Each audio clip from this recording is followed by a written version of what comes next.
ദൈവനാമത്തിന് മഹത്വമുണ്ടാകട്ടെ. യേശുവിൽ സ്നേഹമുള്ളവരെ, ഹെബ്രായർക്ക് എഴുതപ്പെട്ട ലേഖനം 13-ാം അധ്യായം 6-ാം വാക്യം, കർത്താവാണ് എൻ്റെ സഹായകൻ, ഞാൻ ഭയപ്പെടുകയില്ല. ഹല്ലേലൂയ. സ്നേഹമുള്ളവരെ, നമ്മുടെ സഹായം കർത്താവിങ്കലാണെങ്കിൽ നമ്മൾ ഒരിക്കലും ഭയപ്പെടേണ്ട കാര്യമില്ല. എന്നാൽ ഇന്ന് സമൂഹത്തിൽ എന്താണ് സംഭവിക്കുന്നത്?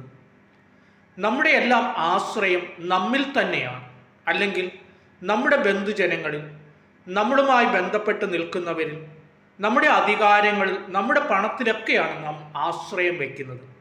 അതുകൊണ്ടാണ് നമുക്ക് ഭയത്തിൻ്റെ, ആകുലതകളുടെ, നിരാശയുടെ ഒക്കെ ഭയങ്ങളുണ്ടാകുന്നത്.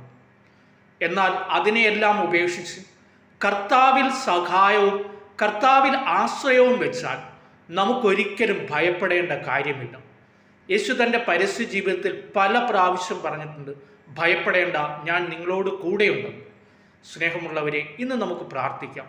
എല്ലാ കാര്യത്തിലും യേശുവിൽ സഹായം വെച്ചുകൊണ്ട് ഭയപ്പെടാതെ ജീവിക്കുവാനായിട്ടുള്ള വലിയ കൃപയ്ക്കായി നമുക്ക് പ്രാർത്ഥിക്കാം. ദൈവം അനുഗ്രഹിക്കട്ടെ. ആമേൻ.